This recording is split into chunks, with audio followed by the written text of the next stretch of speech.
Despois de 15 anos de parón, a Bienal de Arte volverá a Pontevedra. Será do 21 de xuño ao 30 de setembro coa edición número 32 e coa programación máis global da súa historia. O que hai son obras específicas como a que se vai a facer aquí en Santo Domingo. Zehra Doğan, unha artista kurda, unha resistente, é dicir, unha activista kurda que estuvo na cárcel, que está refugiada en Berlín neste momento e que fará aquí unha barricada. Marina Núñez, que fixo un traballo in situ, un traballo de flores que se chama Vida e que son unhas flores explosivas.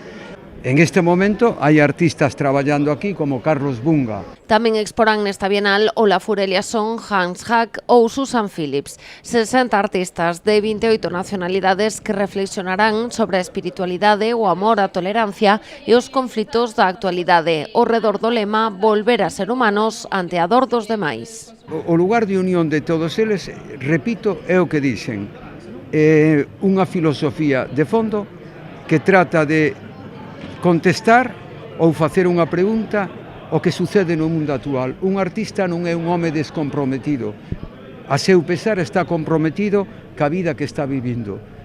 E iso é o que responde do primeiro ao último da nómina de artistas. Ata 12 espazos da cidade converteránse en escenarios desta Bienal. Son, por exemplo, as ruínas de San Domingos, os edificios Castelao e Sarmiento do Museo de Pontevedra, o Pazo da Cultura, a Igrexa do Convento de Santa Clara, a Illa das Esculturas ou a Fundación Manuel Moldes. Partimos dunha premisa. Somos unha potencia turística, somos unha potencia natural e, por suposto, somos unha potencia cultural. Imaginades o que nos vai a reportar a Bienal neste sentido, onde, lóxicamente, os que nos van a visitar van a ser uns excelentes prescriptores e xa sabedes o que pasa, o que repite, volve. E logo, desde o punto de vista económico, vai ser un exitazo. O sábado 21 de xuño terá lugar a inauguración oficial. A aposta da Deputación de Pontevedra pola Bienal de Arte é decidida, tanto é así que xa adiantan que chega para quedar. De nada serviría o insente esforzo que temos feito desde a Diputación de Pontevedra, o comisariado e todo entre tanta xente, se a Bienal non viñese para quedar. Creo que foi un fracaso colectivo perder a Bienal de Pontevedra no seu momento.